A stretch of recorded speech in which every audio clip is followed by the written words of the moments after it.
Biodiversidad natural es donde se albergan una gran cantidad de microorganismos y seres vivos, en un espacio que nos brinda agua, alimento y sobre todo el oxígeno. Es importante conocer el planeta en donde vivimos, para así poder cuidarlo y tener un balance natural sobre el ecosistema.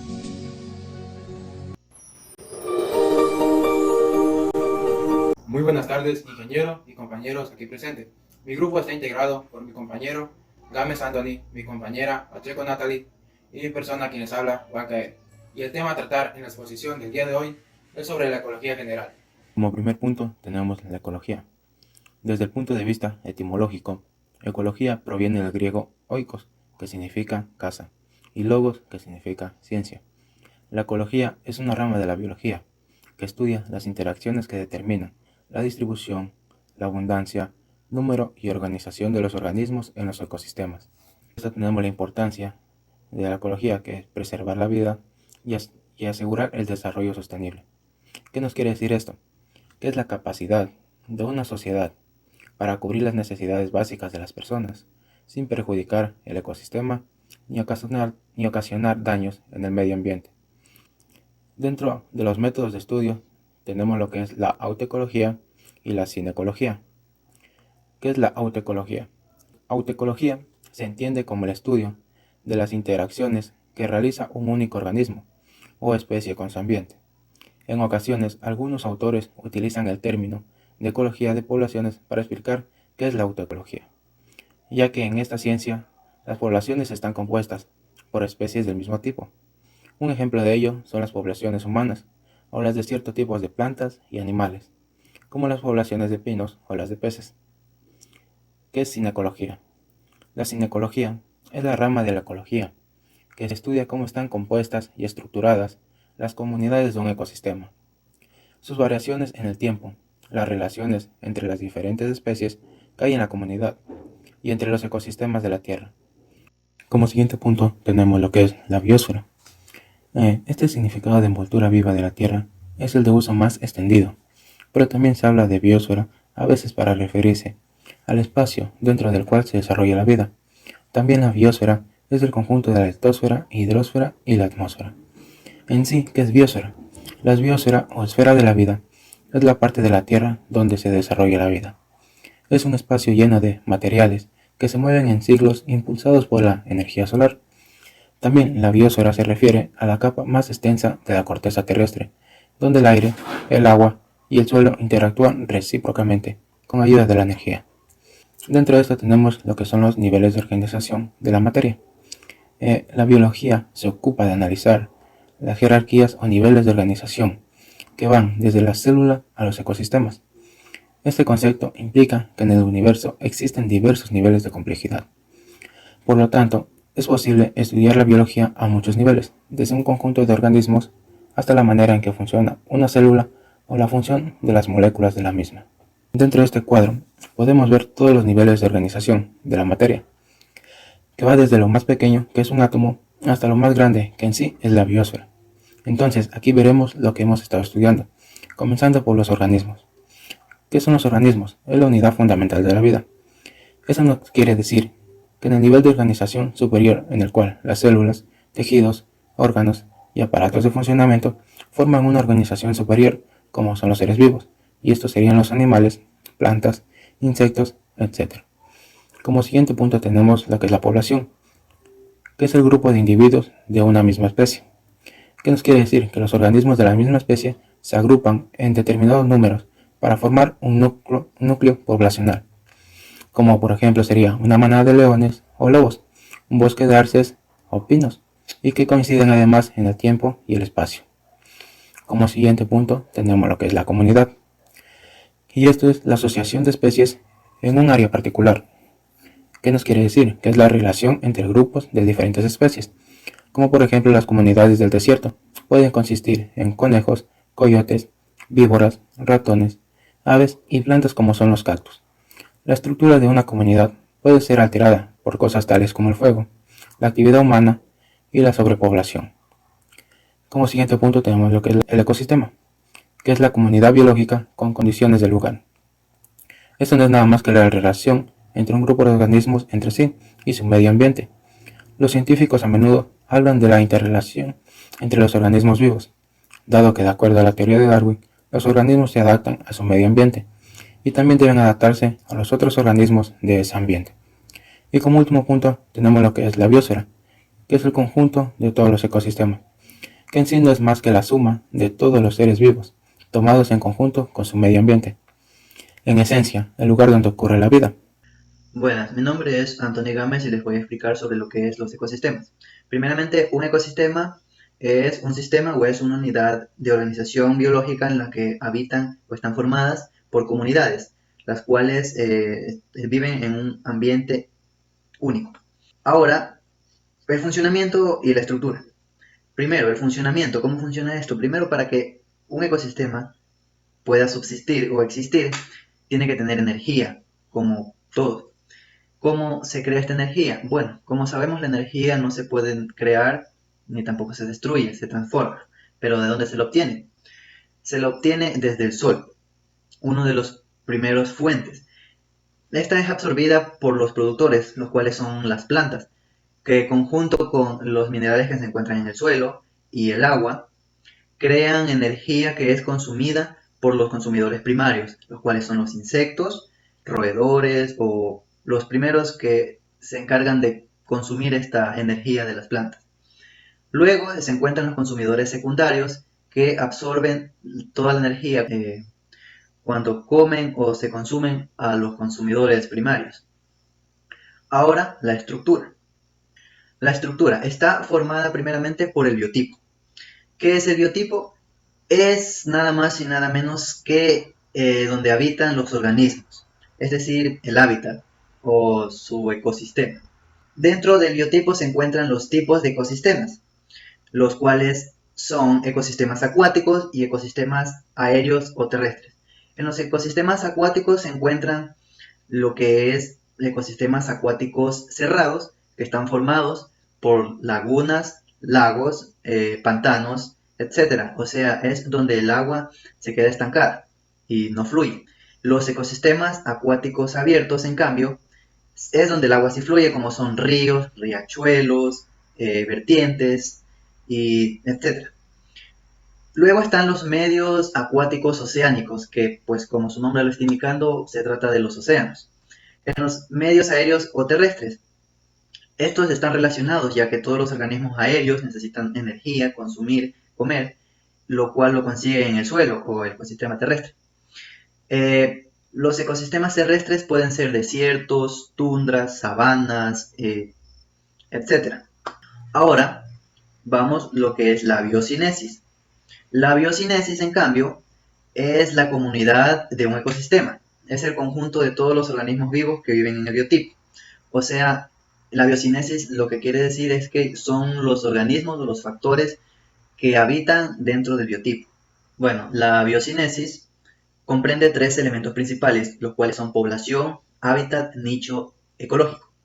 La población se denomina así al organismo o a la función que desempeña un organismo en el ecosistema. Por ejemplo, puede ser una población de hormigas. El hábitat es el lugar en donde viven o la dirección. Por ejemplo, esta población de hormigas vive en el hormiguero. O también, por ejemplo, puede ser otro tipo de organismo, vive en una cueva, en el río, debajo de una roca, en el tronco de un árbol, etc. El nicho ecológico se denomina así a la función que desempeña un organismo en el ecosistema. O sea, ese rol principal, esa función que no es capaz de cumplirla otro organismo, sino solo ese. Dentro de esto existen factores ambientales, los cuales se dividen en dos, los factores abióticos y los factores bióticos. Como sabemos, los factores abióticos son aquellos que no tienen vida, pero son de igual importancia. Dentro de estos están los factores energéticos, que dan energía, como principalmente es el sol. Los factores climáticos, que están dados por el clima, vientos, marea, todo lo que tiene que ver con el clima. Los factores del sustrato. Los factores del sustrato son enzimas que actúan o son proteínas canalizadoras de las reacciones químicas de los animales. Ahora, los factores bióticos se dividen en dos, que son los autótrofos y los heterótrofos. Los autótrofos están constituidos o compuestos por los fotosintéticos y los quimiosintéticos, que generalmente o principalmente son las plantas los productores. Ahora, los heterótrofos se encuentran formados por los consumidores primarios, los consumidores secundarios, los consumidores terciarios y los consumidores de alto nivel. Los consumidores, estos pues son los animales que se encuentran en la cadena alimenticia. Por ejemplo, fumoso, como está en la imagen, podemos también identificar a peces, tigres, todo lo que tiene que ver con fauna que adquieren energía de los productores. Ahora, la calidad ambiental es el conjunto de características ambientales, sociales, culturales y económicas que califican el estado o disponibilidad y acceso a componentes de la naturaleza. Esto es el nivel que le dan a la naturaleza, o sea, porque como sabemos, existen muchas personas que inconscientemente o conscientes del daño que hacen, que causan a la tierra, lo siguen haciendo, siguen dañándola. Y esto afecta no solo a los animales, sino que también afecta a nosotros mismos. Hola, muy buenas tardes. Mi nombre es Natalie Pacheco y vamos a seguir hablando sobre ecología. El tema el cual voy a hablar es sobre el medio ambiente. Este se define como el conjunto de elementos físicos, químicos, biológicos y de factores sociales capaces de causar efectos a corto o a largo plazo a los seres vivos y a las actividades humanas. El medio ambiente tiene características. Las características esenciales son los seres bióticos y los seres abióticos. Los seres bióticos, como ya sabemos, son los seres que tienen vida, como por ejemplo un animalito, una planta, un microorganismo. Y los seres abióticos son los seres inertes, que no tienen vida, como por ejemplo una piedra, el suelo, el mar, el sol. Son seres que no tienen vida. Ahora voy a pasar a un tema muy relevante y muy importante, que es la relación entre el hombre y la naturaleza. ¿Qué relación hay entre estos dos individuos tan importantes? Bueno, como sabemos, los seres humanos aprovechamos todas las riquezas que la naturaleza tiene. Como ustedes saben, el hombre desde el inicio de los tiempos ha intentado conocer la naturaleza con el objetivo de sobrevivir, ya que era primordial para la supervivencia de la humanidad, pero el ser humano no se conforma, sino que busca más y más y más para satisfacer sus necesidades, ya que con los productos que la naturaleza nos ha proveído no ha sido suficiente. Es por ello que el hombre aprendió a sembrar y a cosechar para tener más cantidad de aprovechamiento. Es por ello que todas estas actividades que nosotros hemos realizado como seres humanos ha causado una destrucción total en la naturaleza. Se podría decir que la relación entre el hombre y la naturaleza es mezquina, ya que el hombre aprovecha las riquezas que le da la naturaleza, mientras que la naturaleza no recibe nada a cambio. Ahora les voy a hablar sobre un subtema muy importante, el cual es la utilización del medio ambiente. El hombre toma constantemente los recursos del medio ambiente, pero lo hace de una forma indiscriminada. Hay diferentes tipos de recursos: los recursos renovables y los recursos no renovables. Los recursos renovables son aquellos recursos que no se agotan con su utilización, es decir, que siempre van a estar ahí. Como ejemplos tenemos a la energía eólica, la energía solar, el mar, etc. En los recursos no renovables tenemos básicamente los recursos que se agotan, que es muy difícil que estos vuelvan a surgir. Entre ellos están como por ejemplo el oro o las diferentes piedras preciosas, ya que estas no son renovables. Y un nuevo recurso no renovable es el agua, la fuente de vida, ya que debido a la contaminación tan alta que hay de esta, el agua dulce se está terminando y sobre todo el agua de los polos se está derritiendo. Por eso, en la actualidad, el agua es considerado un recurso no renovable. Como ustedes saben, la ecología abarca temas sumamente importantes y uno de ellos es los cambios naturales entrópicos. Estos cambios naturales entrópicos se dividen en dos. los cuales son los fenómenos naturales y los fenómenos antrópicos. Los fenómenos naturales son aquellos que son causados de manera natural, es decir, por la propia naturaleza, debido a algún cambio físico o químico que ésta tenga. Aquí tenemos también una subdivisión en fenómenos naturales geológicos, los cuales se derivan de geo, de tierra, es decir, en la forma terrestre, como lo son los sismos o los terremotos. Ahí en la imagen se puede apreciar. También tenemos los fenómenos hidrometeorológicos. Viene de la palabra hidro, de agua. Estos de aquí son causados por huracanes, pueden ser también inundaciones o tormentas tropicales. Ahora voy a hablar sobre los fenómenos antrópicos. Antrópicos se deriva de antropología, es decir, estudio del hombre.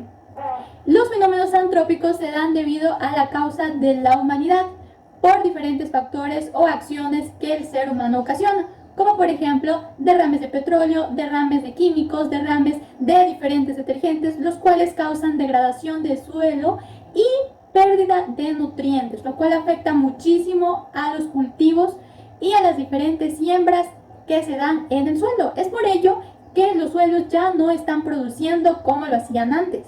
Este tipo de problemas antrópicos genera una serie de problemas ambientales a nivel regional y sobre todo global. Entre los principales están la contaminación.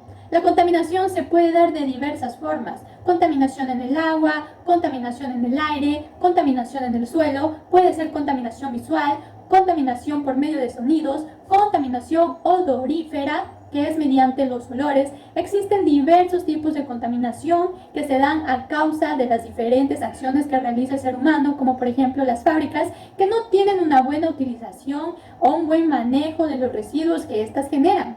Eso es lo que causa diferentes problemas a nivel mundial. Otro problema a nivel mundial es la deforestación o tala de árboles. Esto se da con algún objetivo, como por ejemplo construir viviendas, o simplemente para abrir una carretera, abrir un espacio para que pasen diferentes tipos de vehículos. Y eso es lo que causa un desequilibrio en la naturaleza, ya que a veces se tala árboles que no son madereros, son simplemente frutales y es muy perjudicial. Además de que con la tala de árboles nos estamos haciendo daño nosotros mismos, ya que estamos perdiendo oxígeno y estamos corriendo el riesgo de que el aire cada vez sea menos puro. Es por ello que se ha creado el desarrollo sostenible. El desarrollo sostenible es el desarrollo que satisface las necesidades del presente sin comprometer la capacidad de las futuras generaciones, garantizando el equilibrio entre el crecimiento económico y el cuidado del medio ambiente y sobre todo el bienestar social. ¿Qué quiere decir esto? ¿Cuál es el objetivo de esto? El desarrollo sostenible tiene diversos objetivos, como por ejemplo la erradicación de la pobreza, la generación de oportunidades a través de la educación, tener una vivienda digna, pero en torno a lo que es el medio ambiente, el desarrollo sostenible tiene el objetivo principal de el cuidado del planeta y la garantización del bienestar de todas las personas. Pero ¿cómo alcanzar un desarrollo sostenible? Es muy sencillo. Simplemente es con el cuidado de la naturaleza y sobre todo tomar conciencia respecto a las acciones que realizamos como seres humanos. ¿Qué quiere decir esto? Que yo como ser humano me puedo beneficiar de la naturaleza aprovechando sus recursos económicamente, siempre y cuando yo retribuya de la misma forma. Por ejemplo, si yo talo 10 árboles para poder construir una casa, debo plantar 20 árboles, es decir, el doble de la cantidad que talé, para que la naturaleza no sufra ninguna afectación y no haya ningún desbalance a nivel natural. Al igual que el agua, cuando me voy a lavar las manos, debo cerrar el grifo al momento de que no estoy utilizando. Eso es el desarrollo sostenible, contribuir mutuamente, la naturaleza brindándonos sus recursos y nosotros cuidando de ella. Muchas gracias Por la atención prestada.